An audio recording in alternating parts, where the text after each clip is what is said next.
बहुत सुंदर ये भगवान शिव की का ध्यान है। जब भी आप ध्यान करें भगवान शिव आपके सामने होने चाहिए। देखो, भगवान शिव का एक नाम है आत्मलिंग।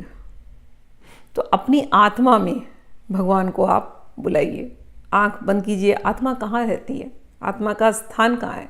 तो आपके हृदय में। तो भगवान शिव आपके हृदय में प्रकट हो जाए। कैसे शिव आपके हृदय में प्रकट हो? तो यहाँ पर ध्यान दिया गया, ओम अथात्मानम शिवात्मानम। मेरी आत्मा और शिव की आत्मा इस समय साथ में है। श्री रुद्र रूपम ध्यायेत। ऐसे श्री रुद्र भगवान का आप ध्यान कीजिए अपने आत्मा में। शुद्ध स्फटिक संकाशम। अरे ये शिव भगवान बिल्कुल स्फटिक जैसे, क्रिस्टल क्लियर, इतने सुंदर दिखाई दे रहे हैं। शुद्ध स्फटिक संकाशम, और एकदम पीसफुल ऐसे दिखाई दे रहे हैं, बहुत शांत। त्रिनेत्रम, इनके 3 नेत्र हैं, इनके 5 मुख हैं। पांचों मुख, शिव पुराण पढ़ते हैं तो 5 मुख से, ये जो नमः शिवाय मंत्र आते हैं ना, ये 5 मुख को डिनोट करता है शिव भगवान के। तो 5 मुख वाले स्फटिक के समान, एकदम शुद्ध स्फटिक जैसे और बिल्कुल शांत विग्रह, ऐसे भगवान हमारी आत्मा में रुद्र रूप में स्थापित हैं। गंगाधारम दशभुजम, और इनके मस्तक से गंगा बह रही है, शुद्ध गंगा। और गंगाधारम दशभुजम, 10 हाथ हैं इनके। सर्वाभरण भूषितम, हर प्रकार के आभरण, हर प्रकार के आभूषण इन्होंने डाल करके रखे हुए हैं। गले पर ध्यान जाए शिव जी का। नीलग्रीवम शशांकांकम, अरे गलों में उन्होंने नीला नीला गला है, नीलकंठ है, और शशांक उन्होंने अपने मस्तक पर चंद्रमा को धारण करके रखा है। नाग यज्ञोपवीतनम, और यज्ञोपवीत किसका है? कहते हैं यज्ञोपवीत तो नाग रूपी यज्ञोपवीत धारण करके रखा है। और क्या पहन के रखा है? व्याघ्र चर्मोत्तरीयम, सिंह का टाइगर स्किन पहन करके रखा है। च वरेण्यम अभयप्रदम, और सबको वो आशीर्वाद दे रहे हैं। कितना सुंदर ये ध्यान है। हृदय में पहले तो शिव जी हैं, और आप देखो तो यहाँ पर भी ठंडा है, यहाँ पर तो गर्मी है, नीलकंठ है, तो यहाँ पर नीला नीला दिखाई दे रहा है। और सर पर उन्होंने चंद्रमा धारण करके रखा है ये, और गंगा बह रही है। तो चंद्रमा, सर पर गंगा, और ये नीला रंग। भले अंदर में उन्होंने जहर धारण करके रखा हुआ है, लेकिन नीला रंग एक ही चीज को इंडिकेट करता है, शांतता। ऐसा जहर है कि ना निगले जा सकता है ना उगले जा सकता है, लेकिन ऐसा जहर कोई गले में रख करके भी जो शांत है। हाँ, समुद्र मंथन के समय पे जो जहर आया, जो देवता तड़प गए कि कौन ये जहर पिएगा, शिव जी बोले मैं लेता हूं, हलाहल। ऐसे तो ये है। तो जहर को भी लेकर के जो ना निगल सकते हैं ना जो उगल सकते हैं, उसको भी लेकर के जो बिल्कुल ठंडे बैठे हुए हैं, और मस्तक उनका ठंडा है। चंद्रमा यानी ठंडा मस्तक, और गंगा जी बह रही है, मतलब साफ क्लियर ठंडा मस्तक। और शरीर पे क्या पहन के रखा हुआ है? नाग। किसी के शरीर पे नाग होगा यज्ञोपवीत के रूप में तो घबराएगा ना वो इंसान। यहाँ तो शिव जी एकदम कोई घबरा ही नहीं रहे, बैठे हुए शांति से। और व्याघ्र चर्मोत्तरीयम, किसी ने व्याघ्र की चमड़ी पहन के रखी है, सिंह की। हाँ, तो वो वीरता को दर्शाता है। भगवान ऐसे वीर है। और सबको अभय, भगवान बोलते हैं जो मेरे शरण में है तुम बिल्कुल भयभीत मत हो। मुझे देखो, मैं भयभीत नहीं हूं किसी चीज से, तो तुम क्यों भयभीत होते हो? वरेण्यम अभयम प्रदम, सभी को वो अभय देते हैं। इतना सुंदर ध्यान है, अपनी आत्मा में शिव जी को बैठाना, और बिल्कुल तुम भी शिव बन जाना। अगर तुम शिव हो, देखो संसार जहर खिलाएगा, करता है ना, संसार में हलाल निकलता है रोज। आप कुछ मत कीजिए, आप किसी से इंटरेक्शन मत कीजिए, आप चुप अपने घर में बैठिए कि नहीं भैया हमें किसी से इंटरेक्शन नहीं करना, हम अपने घर में बैठे रहेंगे। आप नोट करेंगे, आप घर में बैठे हैं, फिर भी बाहर के 4 लोग आपके बारे में बात करेंगे, और जैसे आपके कान में गया, अरे मैंने तो किसी से कोई डीलिंग की ही नहीं, फिर भी 4 लोग मेरे बारे में बात कर रहे हैं, तो आपके मन में कभी कभी होगा कि क्यों मेरे बारे में बात कर रहे हैं, क्यों मेरे बारे में गलत बोल रहे हैं, क्यों रूमर्स फैला रहे हैं। कुछ लोग आपके बारे में ऐसे रूमर्स फैलाएंगे, अरे उसको तो डिप्रेशन हो गया, वो घर में बैठ गया। अरे इसका तो कुछ संसार में दाल निकल रही है ना, इसलिए ये साधु बन रहे।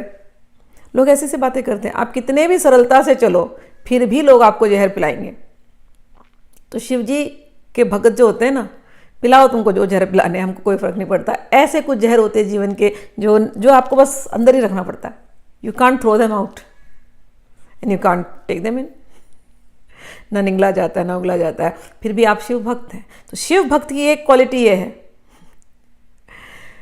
सांपों में घिरा होगा, स्मशान में बैठा होगा, गले में जहर लिया होगा, संसार के जो ताने बुने, सरकाज़म, निंदा, सब कुछ लेकर के भी वो व्यक्ति कैसा होता है शिव भक्त? सिर के ऊपर गंगा, शांति, सिर के ऊपर चंद्रमा, शांति। ऐसा होता है। तो अपनी आत्मा में शिव का ध्यान करें। ये शिव जो शांति रूप भी है और रुद्र रूप भी है, और शुद्ध स्फटिक संकाशन, उनका मन शुद्ध है। तो जो शिव भक्त होता है उसका भी मन अति शुद्ध होता है, एकदम स्फटिक के जैसा क्लियर, कचरा नहीं है इसके अंदर, दिमाग के अंदर संसार की बातें नहीं होती, शुद्ध। त्रिनेत्रम पंचवक्त्रकम, ऐसे भगवान शिव को अपनी आत्मा में आप ध्यान कीजिए। और कैसे दिखाई देते हैं? कमंडल वक्ष सूत्राणाम धारिणम शूलपाणिनम ज्वलंतम पिंगल जटा शिखामुद्योत धारिणम वृषस्कंदा समारूढ़म उमादेहार्तधारिणम अमृतेनाप्लुतं शांतं दिव्य भोग समन्वितम।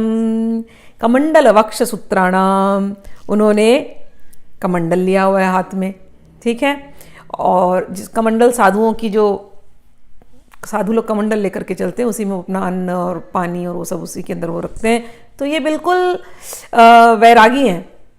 ये आपको तो पता है शिव जी का रूप कैसा है, तो ये वैरागी हैं। कमंडल भी डाला है और उन्होंने सूत्राणाम धारिणाम शूल पाणिनम, उन्होंने एक हाथ में अपने त्रिशूल रखा हुआ है और उन्होंने अपने एक जनेऊ भी डाल करके रखा है। जनेऊ का अर्थ होता है वो धर्म का भी पालन करते हैं। ज्वलंतम पिंगल जटा, और उनके बालों को देखो तो चमक रहे हैं, बाल एकदम सुनहरे चमक रहे हैं। हिमालय में बैठे हैं और सुनहरे उनके बाल चमक रहे हैं। शिखा मुद्योत धारिणम, और उन्होंने अपने बाल को ऊपर जड़ ऐसे बांध करके रखा है, एक जूड़ा बना करके रखा है। तो शिव जी को आप ध्यान कीजिए, जूड़ा वाले शिव जी, और बाल उनके चमक रहे हैं एकदम सुनहरे, और बैठे हैं। और किस पर बैठे हैं? वृष स्कंदम समारूढ़म, वृष के ऊपर बैठे हैं, बैल के ऊपर बैठे हैं।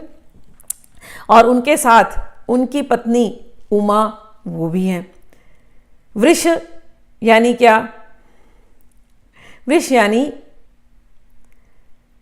धर्म, नंदी यानी धर्म। नंदी यानी वो भक्त जो शिव को कभी छोड़ता नहीं है, शिव को, जो शिव के साथ ही हमेशा है। नंदी को आप देखेंगे तो नंदी का मुख हमेशा शिव के पास है, शिव को देखता रहता है। तो नंदी यानी हम, जो शिव को देख करके आनंदित होता हो, जो शिव में ही मगन हो, शिव के स्मरण में ही मगन हो, जो शिवमय हो, उसे कहते हैं नंदी। ठीक है। नंदी बैल, बैल यानी वृष, यहां पर लिखा है वृष स्कंदा समारूढ़म। तो बैल, भगवान शिव को क्या बैल के अलावा कुछ मिला नहीं क्या? अगर हम ऐसे सोचे कि भगवान शिव बैल पर चल रहे हैं, हम लोग यहाँ पर आजकल मॉडर्न कार्स में घूम रहे हैं और भगवान शिव बैल पर चल रहे हैं। भगवान के एक एक भक्त ऐसे हुए रावण जैसे कि उन्होंने, वो विमान पर चलते थे और भगवान शिव बैल पर चल रहे हैं। ये थोड़ी बात ठीक नहीं लगती। तो इसका मतलब है कि बैल का कुछ और अर्थ है। तो बैल क्या है? बैल यानी धर्म। भगवान शिव धर्म के ऊपर आरूढ़ है। तो ये जो बैल है वो धर्म है। अब धर्म के 4 पैर हैं। क्या है वो 4 पैर? तपह, शौचम, दया, सत्यमिति। 4 पैर है धर्म के। जो तपस्या करता हो, जो सत्य का पालन करता हो, जो दया करता हो, और जो शौच, शौच यानी सफाई, ठीक है, जो इनका पालन करता है वह धर्म का पालन करता है। और वही नंदी होता है। जो इन चारों पर रहेगा वो आनंदित होगा। ऐसा कोई जो धर्म का पालन करने वाला नंदी होता है, उसके ऊपर शिव आरूढ़ होते हैं, उसके ऊपर शिव जी बैठते हैं। तपस्या, मन वाणी क्रिया की तपस्या, इसको हमेशा शुद्ध रखना। दया, प्राणी मात्र पर दया, स्वप्न में भी हम किसी को दुख न पहुंचाएं, स्वप्न में भी सबके ऊपर दया करें, ये दया। शौचम, मन से, वाणी से, क्रिया से साफ। और सत्यम, मन से, वाणी से, क्रिया से हम सत्य का आचरण करें। तो जो कोई ऐसा करता है उसका जीवन आनंदित है, उसी के जीवन में शिव उतरेंगे, उसी के ऊपर आरूढ़ होंगे। और साथ में उमा देहार्थ धारिणम, केवल शिव नहीं आते, शिव के साथ उनकी शक्ति, हमारी सबकी माँ उमा, वो भी उनके साथ ही आती हैं। अमृतेनाप्लुतं शांतम दिव्य भोगम समन्वितम। और जब हम शिव के दर्शन करते हैं, शिव उमा के साथ, नंदी के साथ, धर्म के साथ हमारे अंदर आते हैं। कहाँ आ रहे हैं? हमारे आत्मा में आ रहे हैं। याद रखना, ये श्लोक आत्मा से शुरू हुआ था। शिव हमारे आत्मा के अंदर जब आते हैं, जब प्रकट होते हैं, तो दिखाई देता है कि शिव जी से अमृत की धारा बह रही है। अब जब वो अमृत की धारा बहती है तो शिव से बहते हुए कहाँ जाएगी? किसको डुबाएगी? अरे भाई, हमारी अपनी आत्मा को। तो हमारी अपनी आत्मा का सिंचन होता है। तो ऐसे शिव जिनके ऊपर से अमृत धारा बह रही है, शांतम, ये बड़े ही शांत दिखाई दे रहे हैं। दिव्य भोग समन्वितम, अरे इनके पास नाना प्रकार के दिव्य भोग इनके साथ दिखाई दे रहे हैं। जिनके साथ साक्षात शक्ति, पराशक्ति उमा हो, उन्हें किस बात की भोग की कमी, और उनके भक्तों को भी किस बात की भोग की कमी। तो हर प्रकार के भोग, दिव्य भोग, ब्रह्मलोक तक के भोग, ब्रह्मानंद इत्यादि भी आपको प्रकट मिल जाएंगे जो कोई शिव का भक्त होता है। आगे कहते हैं, दिग्देवता समायुक्ता सुरासुर नमस्कृतम नित्यं च शाश्वतं शुद्धं ध्रुवम् अक्षरम् अव्ययं सर्वव्यापिनाम् ईशानं रुद्रं वै विश्वरूपिणम् एवं ध्यात्वा द्विजः सम्यक् ततो यजनम् आरम्भेत्। और ये जो शिव आए हैं, दिग् देवता, सभी देवता, हर जहाँ पर भी आप देखो, जिस भी तरफ नजर आप घुमाएंगे, शिव जी हैं, पार्वती जी हैं, नंदी जी हैं, और सारे देवता इनके साथ आए हुए इस समय प्रकट हो गए हैं। और हर दिशा में देवी देवता हैं। और कहते हैं ये कैसे हैं भगवान? सब लोग इनको नमस्कार कर रहे हैं, जितने सुर हैं असुर हैं सब इनको नमस्कार कर रहे हैं शिव जी को। और ये भगवान कैसे हैं?